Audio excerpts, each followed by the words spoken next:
Broadcasting live from the Wellness Wonderland, you're listening to the Wellness Wonderland Radio. I'm Katie, and each week I chat with the most inspirational people on the planet on how to stay inspired in all areas of life. As you listen, feel free to tweet at me at Katie Dalebout or use the hashtag Wellness Wonderland. I'd love to hear your aha moments. So grab your headphones and listen on the go, or cuddle up with a notebook as we dive in deep with authentic conversations right here in Wonderland. Hey guys, it's me again. I just quickly wanted to remind you that all the show notes with the links and resources we mentioned in this episode are available on my blog. So head there now and leave a comment for me or our guest, and we'll respond. And you can also find the entire archives of all the episodes from the Wellness Wonderland podcast and catch up on those at thewellnesswonderland.com/podcast-2. And if you guys are digging the show, it would be super duper awesome if you guys could leave me a review and a rating over on iTunes. It would be so helpful to bring more people to the show. Thank you guys so much for listening and leaving a review. And without further ado, here is this week's podcast. Welcome back, everyone. I am super excited for today's episode to chat with Jordan Bach. Jordan is an all-around super cool guy who I look up to a ton as a spiritual guru and leader. He's doing such amazing work in this world to inspire what I aspire to inspire here in the Wellness Wonderland, which is radical, deep authenticity. So Jordan is a life coach, a writer, a speaker, and a champion for gays, inspiring people all over the world. So he's been called one of the LGBT architects of the next decade by The Advocate, and he runs the site thebachbook.com, which is an online home for gay men who want to make the most of their lives, and really for everybody. I was just reading an article on there right now that I love that I want to talk to you about, Jordan, about the new moon that we're in right now, currently as we're talking. But anyways, we have so many topics to cover, so I'm so excited to just have some nice deep chat with you, Jordan. So thank you so much for stopping by Wonderland. I'm so happy to be here. Thanks for having me. Yay. Okay, cool. So I say we kind of dive right in with your story a little bit and introduce you to everyone here.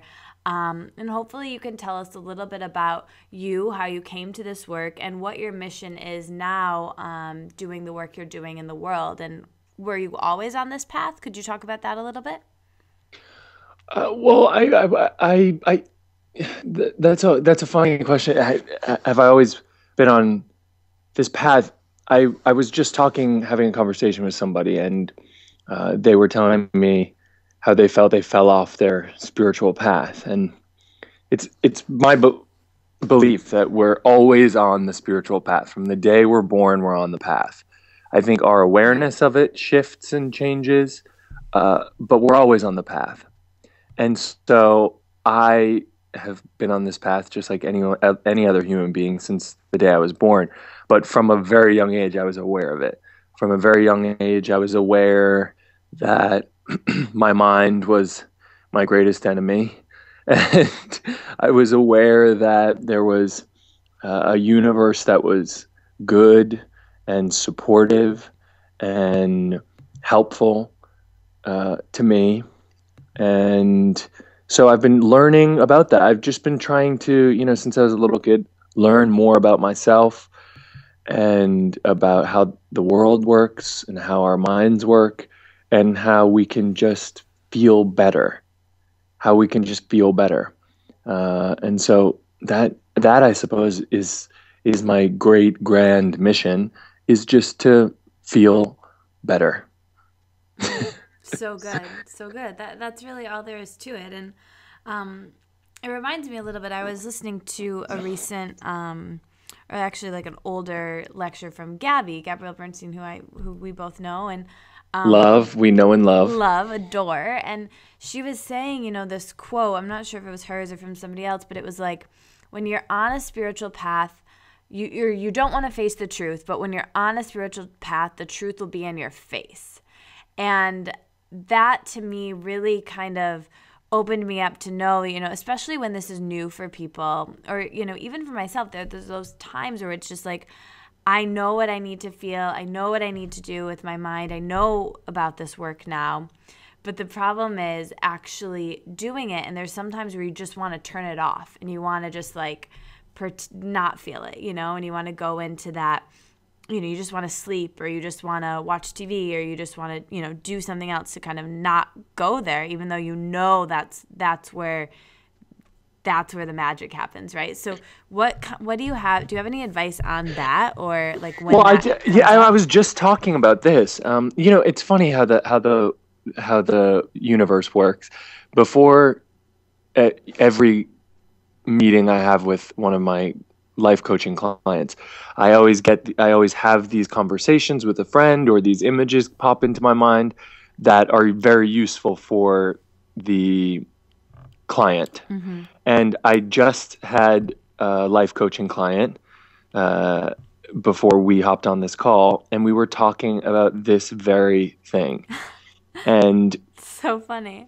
And the I think sticking point for a lot of people is that we moralize ourselves and each other, and we moralize things as simple as TV or alcohol or partying, and we say, well, a good spiritual person looks like this. And we say a person who's not on a spiritual path looks like this. And what that gets us caught up in doing is judging and attaching value to form. And that is the antithesis of the spiritual path. What we're supposed to be doing at any given moment is saying, am I facing my desires? Am I facing the truth of who I am and what's going on in my heart and in my mind? And to the degree that we're doing that is the degree to which we have freedom to do whatever it is, whatever the hell we want. And the Buddhist monastic tradition that has us avoiding things like alcohol and drugs and sex isn't because those things are inherently wrong. It's that we use them as babysitters. Mm. And we use them with the hope of, escaping who we really are. And so it's not that, having a drink is bad, or keeping up with the Kardashians is bad. It's, why are we doing it? Yeah. Why are we doing it? Because I'm sure, Mother Teresa could sit down and she would have a hoot watching Keeping Up with the Kardashians. Right. Or something. And then she would go on and continue to do her work. And she wouldn't moralize herself for it and say, this is bad, this is good, this is bad. They're neutral. And sometimes it's it is. And isn't there, remember that line in, Eat, Pray, Love, where the wise older man says to her, sometimes losing balance is part of living a balanced life. So good. So it's not that we, fall off our spiritual path. We're always on it, and we're always learning. And the question is, in any given moment, are we being honest with ourselves, and are we facing up to what it is we really want in life? So good. So good. I mean, I'll just kind of use myself as an example here. So I tend, when you're in this world and you just love it so much, right? I tend to, and I've heard Mastin Kipp talk about this before, of using spirituality as entertainment, right? And we're so interested in it, so I just want to soak it all up. I want to learn and read and listen to audiobooks and lectures and this and that. And it's like, I almost feel this, I let that guilt come in, which is worse than anything when I want to just like watch a movie I rented from the library, or like, watch like an HBO show or something, it's like, I feel like I should be learning, or I should be, creating, or, doing something else, and releasing that guilt is, I think that's kind of exactly what you're talking about, not moralizing, what I'm doing, but just enjoying it and realizing that I can do that for a little bit, and I'm not doing it as a way to numb out, but I'm just enjoying it. Yeah, that's the important thing. And I think we really need to have honest conversations with ourselves about the things that make us uncomfortable or that make us feel shame or guilt. And the work that I do in the gay community, it's really there's a lot of that. Yeah. We have been shamed by society since we were young kids for Right. running around. I remember I would run around and act too girly for some people, and I was told that it was wrong. And so from a very young age, everything I did, I was ashamed about. And we have to ask ourselves, what is making us feel ashamed about watching the TV or Whatever it and is. whatever it Yeah. is. What thorn is that triggering within us? So good. I think it's really great to hear, these leaders like you and, Gabby or Mother Teresa. And that was such a great example that you used with her, because it's almost like it's awesome. I have to say, that's the first time I've been put in a group with Mother Teresa. That was very frightening. Why not? Why not? No, you're right up there to me. So, I mean, I think it's great to have these real, that's why I love doing this, right? Like I get to have this real conversation with you, and, so many people are looking up to you and looking to you for at an example. And that's a lot to hold, on your shoulders. But at the same time, I love seeing your really real Instagrams and really real Instagrams from Gabby and, all of these teachers and these leaders, because, it's so nice to see them as humans, and that it's like, it helps you release that shame and release the guilt and release feeling like you should be doing something else, because you are human and these people are, we are all one. And that's like a really big theme of something that you teach. So I think really getting into that grounded conversation of, what do you do to just, and have a great time and enjoy yourself. And I think that's Instagram and social media is really great for that in a way, right?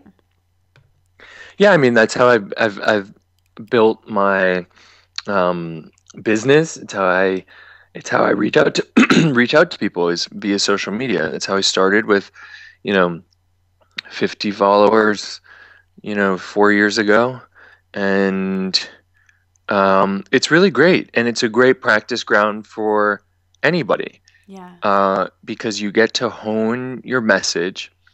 And I think to the degree that you get clear on the message that you're delivering and you really understand where your passion lies, and then you sit in the seat of that and with clarity and conviction deliver your message, is the degree to which you make an impact.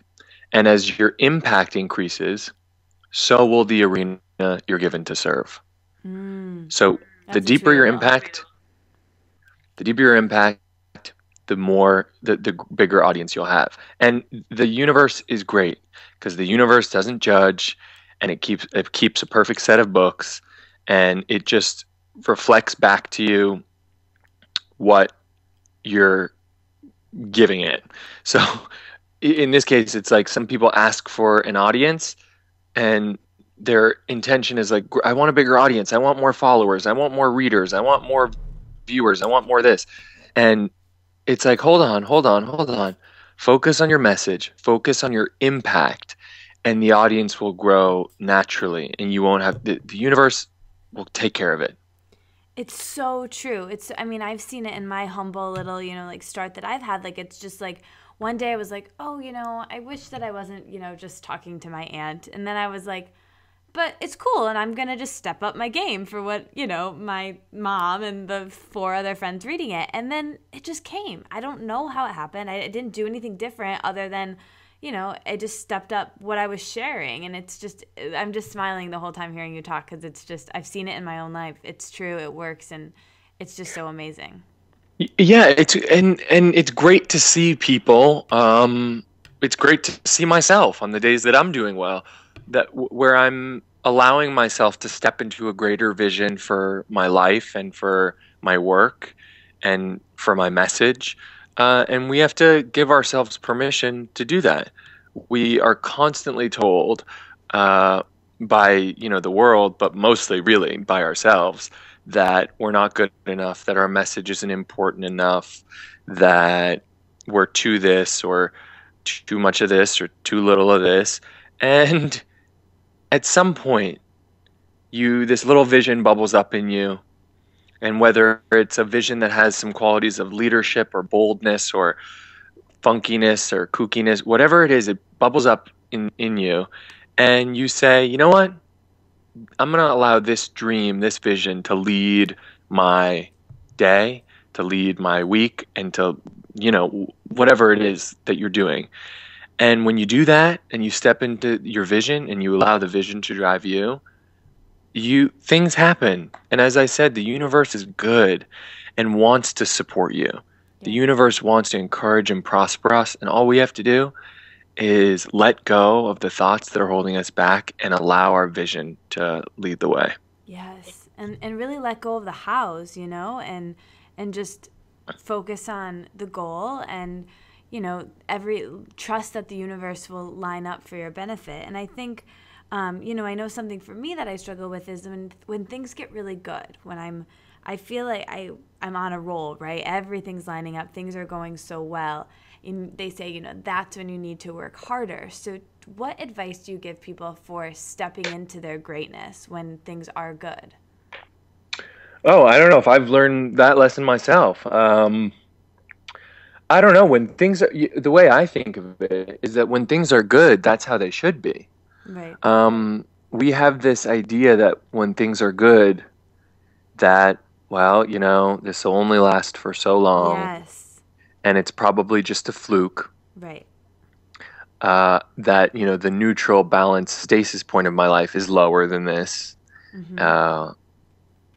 And it's, not natural to experience such success.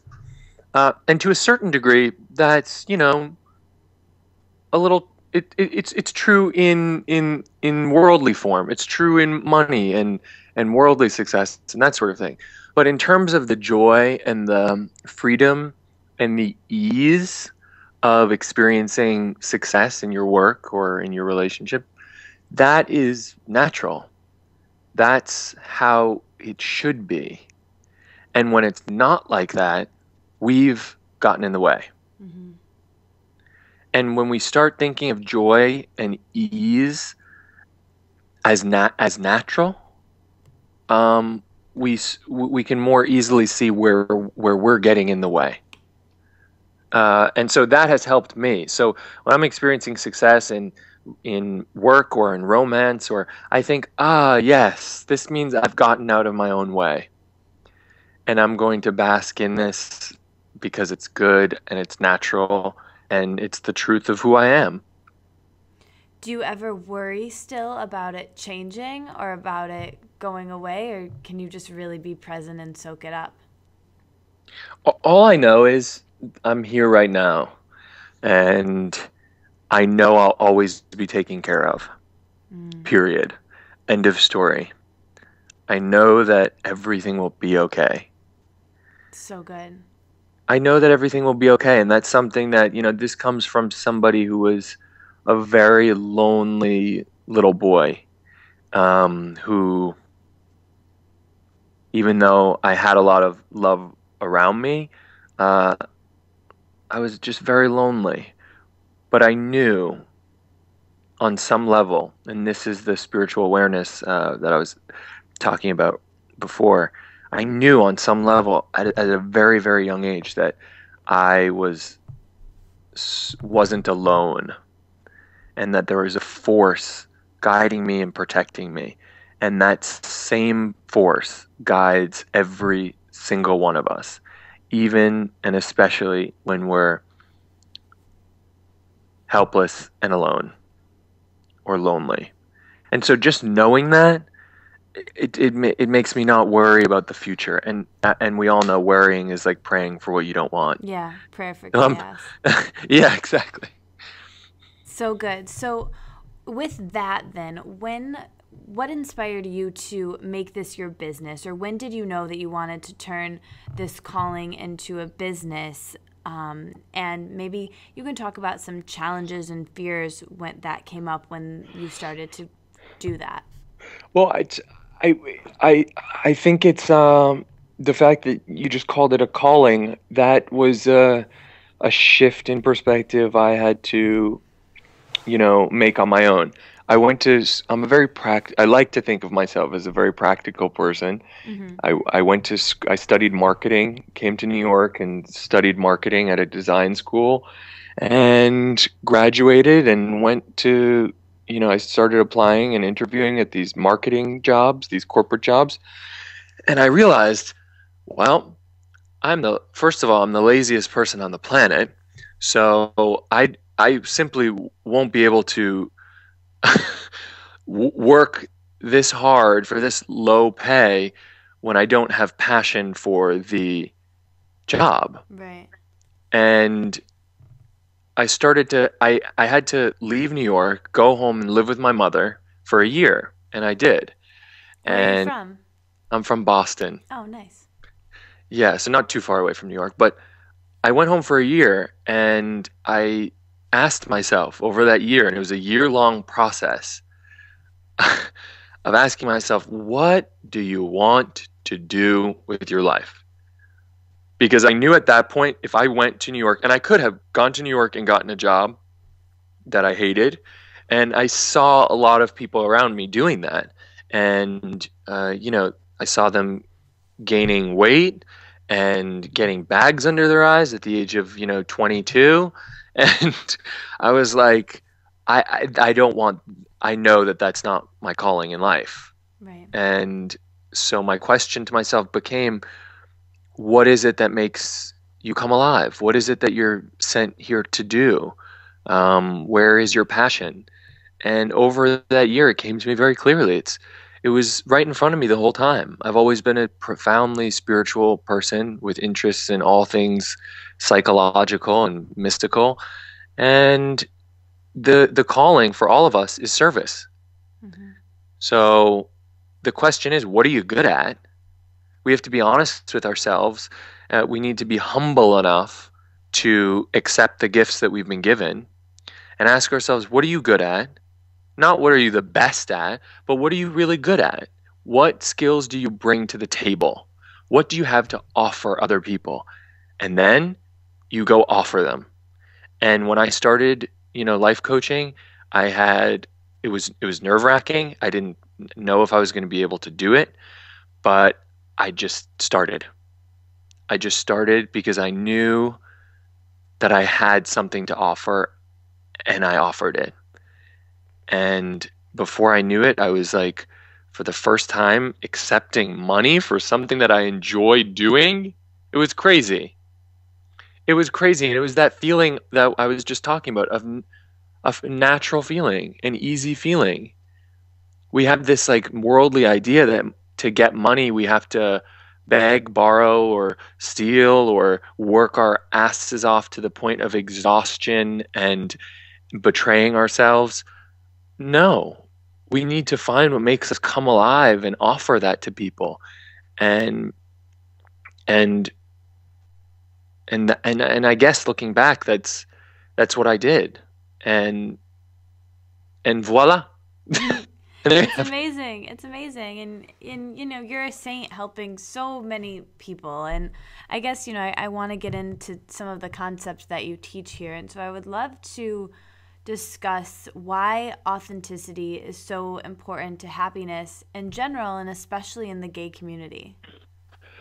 Well, I have to say, I'm not authentic all the time. In fact, a lot of the time I'm not. And sometimes I look at things I did just even a month ago. I'll look at and I'm constantly, as you know, on social media, on Twitter and Tumblr and Facebook and Instagram and everywhere. And I'll just look at some post and I'll think, what were you thinking in that moment? You were trying to be something that you're not. And what I've learned is that authenticity is a process. Mm. And there are going to be some moments where you're authentic, and there are going to be some moments where you're inauthentic. And what releases us from this feeling of guilting ourselves and moralizing ourselves is realizing that authenticity isn't a destination. We don't one day arrive at this place called Authenticityville, which I think is like maybe a misunderstanding, especially for spiritual seekers. It's a process. We step into it, we step out of it. Hopefully we can step into it and stay there for a while and get comfortable there. And then sometimes we'll step out of it. And to the degree that we're able to do that and not judge ourselves is the degree to which we'll find ease in stepping back in. And so I'm inauthentic all the time. Sometimes, do you ever have that feeling? I know we all do, where you are having a conversation with somebody and it's just not easy, and then you walk away and you think, oh my God, that's not what I wanted to say. That's not who I wanted to be for that person. That's not who I am. Yeah, for sure. And that's fine. And we learn. And I have those moments still, and I'll continue to sometimes. Maybe they'll get few and far between as I progress and feel more comfortable in my authenticity. But part of the spiritual task for us, those of us who are still here doing that, is to stop judging ourselves for it and realize that it's just a process like anything else. I love that. It really kind of takes us off the hook. And I know for me, in social media, I'll be Instagramming something and I kind of just check myself and I'm like, why am I Instagramming? Am I showing off to a certain person? Am I trying to prove something to someone? What? Or am I just inspiring and this is just me, And sometimes I, usually if I feel like that, I delete it, but sometimes I don't have the awareness in the moment. So I love, what you said there about take yourself off the hook. You may not be authentic all the time. You're not going to be authentic all the time. And that is authentic right there, So. There you go. That's the point. So good. So the next thing I want to ask you about, and when coaching people, you probably do some really heavy work, working with a lot of your clients and people going through, really hard things. And you say, one of the things when you talk, I've heard you speak about in interviews about coming out and how you say to consult your heart when you do so and make sure it's safe and make sure that you're in a safe environment to do so. So could you talk about that concept a little bit for people and how you coach people through that time? Through the coming out process. Yeah. The coming out process is beautiful in a sense, and it's a great responsibility. Every gay person automatically, every soul who's born gay in this life automatically has that responsibility, and that makes us strong souls. It means that we decided to come into a situation where we had to come forth with our truth in situations that are oftentimes hostile to truth. And we had to, even when we're not ready, we had to put ourselves on the line and be there for ourselves sometimes when nobody else is.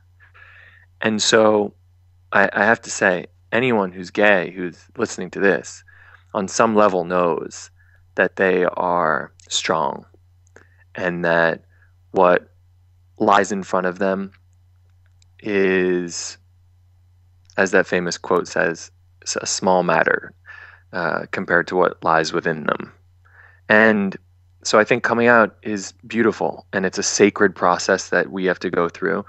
And some of us never get there. A lot of us never get there because it's not safe for us to come out.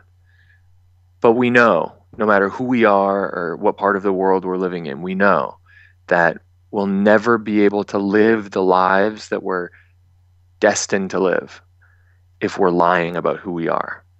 And I say that it's hard to talk about coming out because there's so many variables. People live so many different lives with so many different situations, and oftentimes gay people use those as excuses for why they can't come out.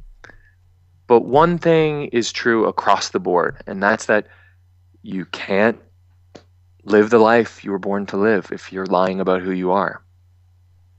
And so I always begin with that. And that's what I do as a coach. I allow that to settle in with, my clients. And I ask them, well, how does that make you feel? Where does your heart want you to go with this?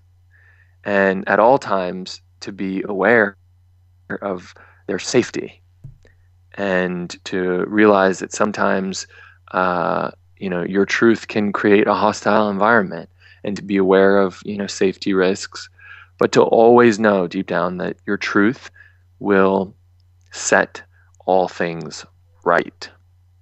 It will set all things right. So good, so good, and so great that, you're able to be out there and to do this work. So I guess with that, one of my favorite things that you say around this topic is that, everybody who is gay for a purpose. And I would love to know where you would like to see politically and socially gay rights in, say, 10 years. Well, I kind of think that when people talk about gay rights, I'm really interested in gay liberation. I think we're just beginning to see the external manifestations of the movement that could be called gay or queer liberation. And that's the true freedom that we feel individually and collectively to be who we are. And, I bow deeply to the gay people, to the, all the queer people of our pained past who have fought and bled and died and been at the courthouses and done all of that and marched and been there at Stonewall. And the fight continues, but the fight is becoming less of an outward fight and more of an inward fight. And that's no more clear than here in New York City, where we have a city full of gays who are drawn here by the bright lights in the big city and the promise of some semblance of liberation and freedom in their lives. And they find that even in a community where people are fully accepting of each other's sexuality, that they still are bound by the chains of their own shame and unforgiveness and judgment, self-judgment. And so that's the work that I'm interested in. I'm interested in healing myself so that I can be part of a growing body of people who are healed and whole and can help reflect that in other people. And that's where I see it's not just with me. It's with the thousands of people who I am connected with every day and who I share these ideas with. That's what I see. That's what I see, and that's the vision that I hold, is more wholeness and more healing, and that's really my constant prayer. I love that. I love that. So good. So you study A Course in Miracles, and I would love to know how you found the text and just maybe a few ways how it shaped your life. I found the text because I picked up a book one morning, and I feel like don't the most magical things happen in the early morning hours? So true. You know, I feel like it's just magic time. It is magic time, almost just before like the sun rises. One morning I woke up. I must have woken up at like 3 a.m. and I tossed in bed for 2 hours, and I didn't. And this was in 2010, about 2010. And I was like, oh, well, maybe I should read something. And so I went over to my bookcase, and I have tons of these books that I've never read, and I don't know how they got there. And I picked out this one book called Everyday Grace by Marianne Williamson. And I had never heard of Marianne Williamson. I didn't know anything about Marianne Williamson. I didn't care about Marianne Williamson. And I started to read in these early morning hours of that day, on a cold day in 2010. And what came off the pages for me was this magic prose, and it was magic prose, but it was talking about something that was profoundly real and true. And so I started to read a lot of Marianne Williamson. Of course, I read her best-selling book, A Return to Love, which is one of the most incredible books of all time, I think. And I started to read that, and she's always talking about this thing called A Course in Miracles, A Course in Miracles. I'm thinking, oh, A Course in Miracles. That sounds like something that one of those women who deal with crystals and angels, miracle thing. So I was very turned off by the name A Course in Miracles. And then I just kept hearing it and seeing it and seeing it. And I thought, okay. Yeah. Let me take a look. And so I just went online, and they have the whole thing online. You can look at it on the internet. So I started to read it, and I thought, holy shit, this isn't, they're not messing around. Yeah, this isn't like fuddy-duddy, fluffy stuff. It's actually kind of, challenging to get through. Yeah. It's like very dense, but what I've found that it is a mind training to train our minds to remember what's real in life, which is love, and to unlearn what's unreal, which is fear. And it does that in a very systematic, incredibly profound way. And so it, for me, is the philosophy that resonates with me more than any other. So good. It's funny, your story to finding it is so similar to mine, except with Gabby instead of Marianne. I would read her books, and she would always allude to in Spirit Junkie and Ad Martin, A Course in Miracles, this thing. And I was like, what the heck is that? And the same exact thing, take to the internet and find it. So I love that. So to get really present with people, like I said at the beginning, we're recording this right after the new moon. It was at 3 a.m. last night, right? Yay. Yes. Yeah. So you wrote this rad article on your site that within the first 48 hours of the new moon, intention setting is increasingly powerful. And I would love it if you could expand on that a little bit and maybe share with us some of the intentions that you're going to be manifesting this new moon. I would love to do that. The new moon, I am somebody who is very skeptical of all things. And that doesn't mean I'm cynical, but I definitely like to investigate something before I accept it. And so I had heard for quite a while about new moons and how new moons meant new beginnings. And if you set intention or plant seeds for new projects or new things around the new moon, that it was a powerful time to do that, and that it would, reap, it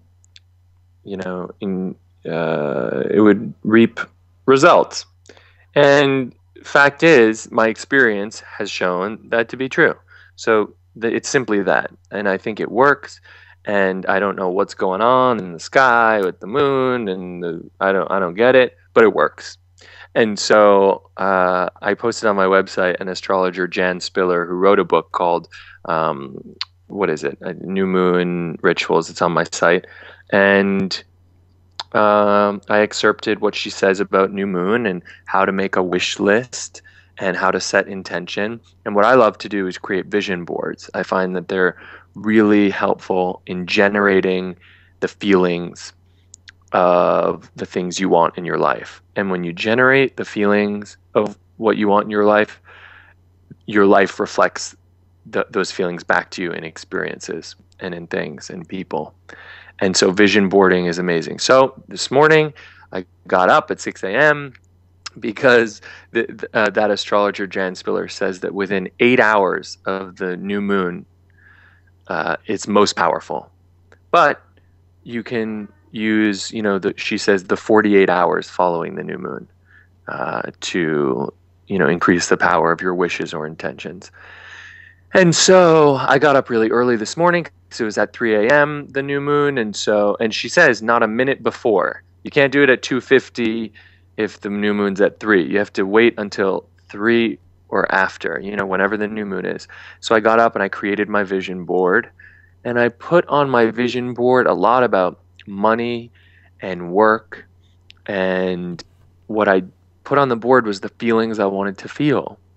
So I put one of my words is always ease. And I was just speaking with you about ease and how things should feel natural. Things should flow naturally to you, and you'll know when something's right when it comes easily, when you don't have to fight or betray yourself or other people for it. And so ease was on my board, and I just signed up for a new fitness program, and so I had an inspiring athletic picture, and everything I put on the board, I put it there, and then if it doesn't feel right to me, if it doesn't make me come alive with like a feeling like, yeah, I want that, then I take it off. It's really important to get down into the nitty-gritty of what you really want to feel and how it feels to you. And once you do that and you put it on the board, forget about it. And that's how you set an intention. I feel like we know exactly what it is we don't want in life, and we know exactly what it feels like to feel sad and tired and exhausted and fat, and we allow ourselves to indulge in what it feels like to get in those moments of feeling gross and lethargic, and we know exactly what it feels like, and so that's reflected back to us. But if we took as much focus and energy and put it into thinking about the things that we do want and how it would feel to be successful, and then to get into those feelings, well, I would feel powerful. Okay, how does that feel? Step into that feeling. And when you then create a vision board and pick out images and sounds and words and that make you feel that, again, the universe keeps a perfect set of books. It will reflect that back to you in life. Marianne says it best: what you appreciate appreciates. Another word, good. What you focus on expands. And so the new moon is a great time to do it. I love that. So fun. I still got a little bit. I have to finish my vision board. So after this, I still have a little bit more time. But, yes, new moon for sure. But, people listening to this, don't think that, making a vision board isn't powerful or setting intentions isn't powerful, any time of the year. At any time. Yeah, but there'll always be another new moon. It's just a kind of cool added bonus people can Exactly. do. Cool. So now I want to ask you, some of the questions I ask everybody who comes on the podcast, and really get personal with you about your personal practices. So this is like my favorite question to ask people ever. So okay. I'm excited. Yay. Can you walk us through your morning routine? So maybe like the first couple things you do when you wake up, and how that's important for how the rest of your day goes. Well, I really enjoy waking up early. It's something that's very important for me. I find that the earlier I wake up, the better I feel, because as I said, I feel like those early, it's magic time. Me too. Yeah, I feel like it's magic time, and just I started studying Kabbalah when I was 15, and my teacher told me at that age, how you get out of bed in the morning, how you interact with yourself in those first moments of waking up, determines the rest of your day. So if you wake up and immediately get out of bed without thinking about it, and you just start your day powerfully, that will change the rest of your day. So I try. I don't always succeed, but I try to get up in a way. As soon as I open my eyes, I try and get up in a way that's bold and confident and stable and grounded. And so that's what I try and do. And lately, I've been drinking something called bulletproof coffee. Have you heard of it? Mm-mm. It's just coffee with butter and coconut oil. Yum. And that seems to work for my body and my brain, and it gives me sustained clarity and focus and energy. And so I've been doing that now for several months, and it seems to work well for me and my boyfriend, and we love it. And then from that point on, I just let the day take me where it wants to take me. Nice, nice. Okay, so my next question on the other side of that coin is, could you walk us through your evening routine and kind of the things you do to relax and wind down after a long day? What I know for sure is that I would say about hour and a half before you fall asleep, whatever you do in the hour and a half before you fall asleep, it will come into your dream world, and it will stay with you. And so I like to read things and do things that are calming, relaxing, that are that bring me back to truth before I go to bed. So I like, cuddling or reading a book that doesn't. Sometimes I have books that make me think and make me analyze, like my nutrition and healing books, but I put those aside and I read books that calm me and that remind me of who I really am, or I'll journal, which helps me empty things out of my mind. For some people, journaling revs them up. For me, it makes me feel like I'm surrendering my thoughts to God. And I just try and calm down. And again, sometimes I do that, and sometimes I roll into bed at 2 a.m. after being out at night.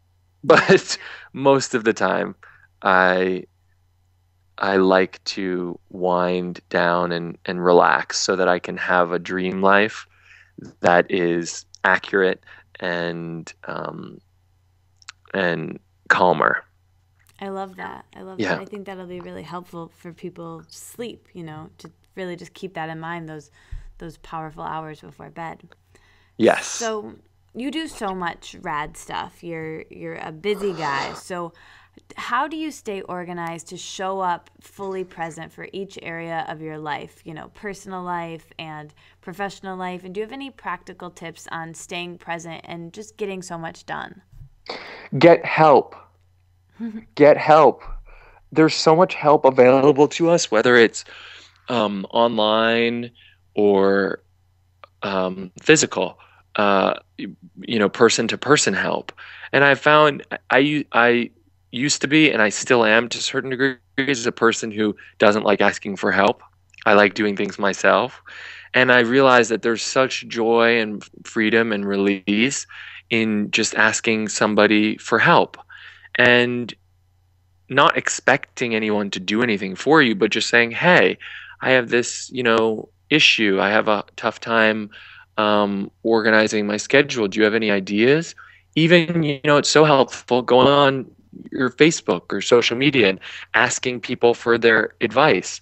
People love to help, and people's best advice comes forward when you ask someone for advice. And so I actually hired somebody, a coach, to help me. See, even coaches need coaches. Yeah. I helped somebody help me. I got a business coach, and he is so helpful in helping me organize my work and keep me accountable. And that's what's important, is accountability. And number one is having a vision. And number two is, planning. Okay, how am I going to implement this vision? And then number three is keeping yourself accountable and having friends or family or hired support help you with that accountability and that vision keeping process. It's so important. We can't do this alone. And that's something that I learned. That's something you learn very quickly. Those of us who are very confident and we like to think we're very independent. On some level, we think, well, I can do this alone. And no, we need each other. We need to have each other's backs. And I have your back, Katie, for you're doing what you're doing. And I certainly hope you have mine. And we'll have each other's. And that's what we're being called to do here at the end of the day, is go around and say, oh, like, it feels good to help people. Mm-hmm. It feels good to give people good advice and to know that you're helping people. And so if we can do that for each other, we'll find that it comes back to us. Yeah, and I think humans, we're hardwired to do that. Like we're social creatures meant to work together and collaborate and help each Mm-hmm. other. So, Exactly. yeah. All right. So let's wrap with some quick fire questions. You ready for them? Okay, this is what I'm excited about. Okay. Favorite color?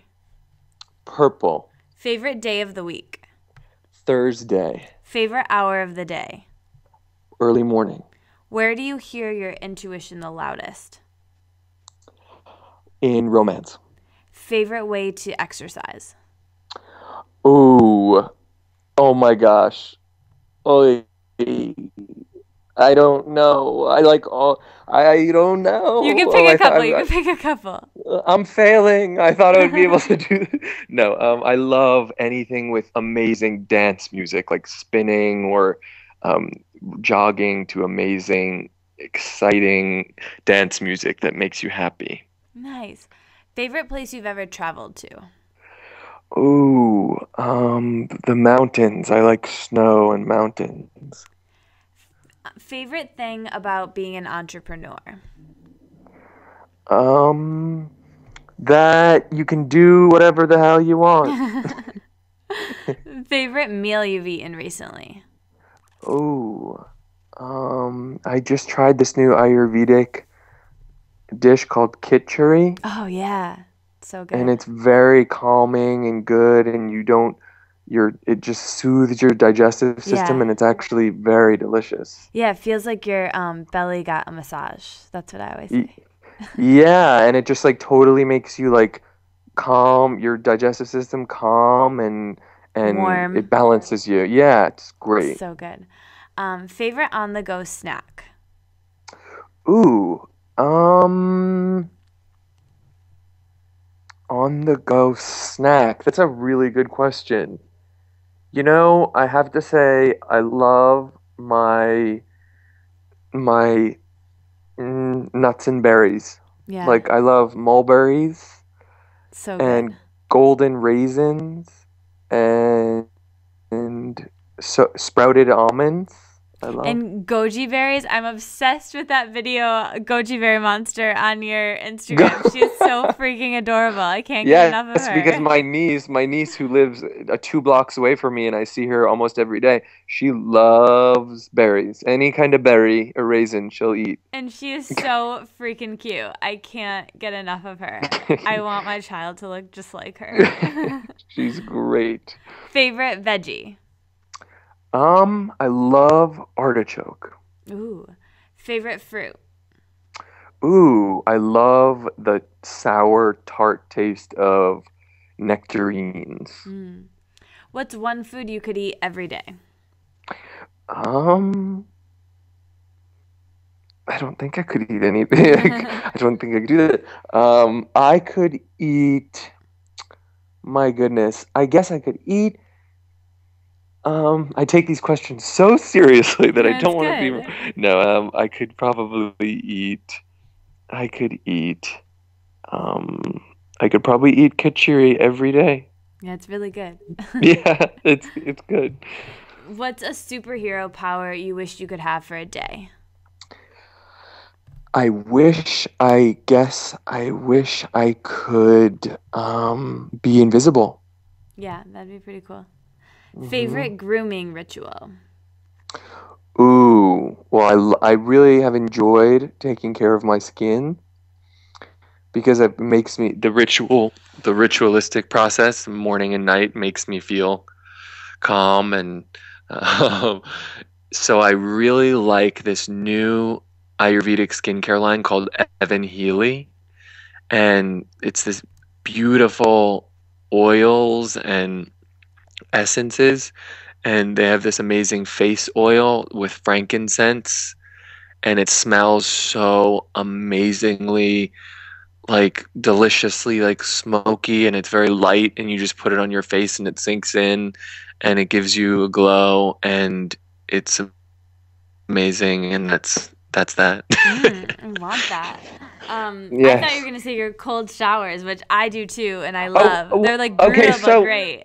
yes, and that's not so much my grooming. When I think of grooming, I think of making myself look pretty. But cold showers are a crucial part of my everyday. Every day I take a cold shower. It makes me come alive, not just in the way that you might expect that a cold shower would make you come alive. It really revs up an internal fire of inspiration and creativity and excitement and aliveness that you have to try to experience. Yeah. I was like, I'm just a wimp for the cold, and I live in Michigan and it's freezing, but I do it and I did it, and it's like the craziest thing for me is that it actually makes you warmer when you get out of the shower, because your blood rushes to all of your organs to warm them up. So like it's super transformational. Yeah, and what I visualize happening is that when you get into a cold shower, your body's internal fire has to increase.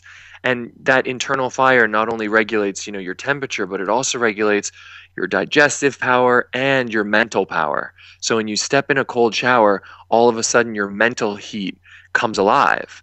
And you'll notice that when you take a hot shower, you'll get out and you'll feel drained. And that's because your internal fire has to cool down. And so when you take a cold shower, you come alive. Super cool. I'm glad we mentioned that. Yay. Favorite movie? I love a good romantic movie. Me too. One of my favorite movies of all time, and it will put me in a puddle of tears, which I love I love crying all day. I could do it every day. So sometimes I watch movies that do that, and The Notebook does it for me. Oh, such a good one. Yeah. Favorite book? I would say the book that's had the biggest transformative effect on my life is A Return to Love by Marianne Williamson.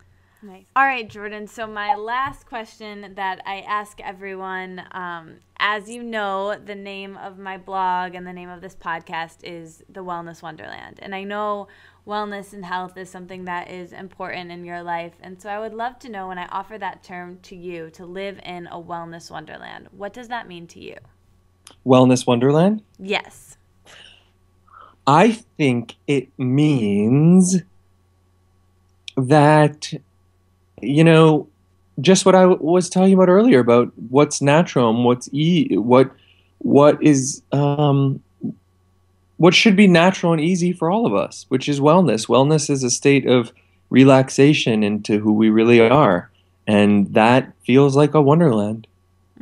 So good. That's exactly what I hope to create with it. So thank you so much for your inspiration, your wisdom, and your advice today. And thank you so much to everyone listening as well. And I would love, Jordan, if you could just leave everybody with where they can find you. We'll have all the links below, but anything else that you want to leave people with?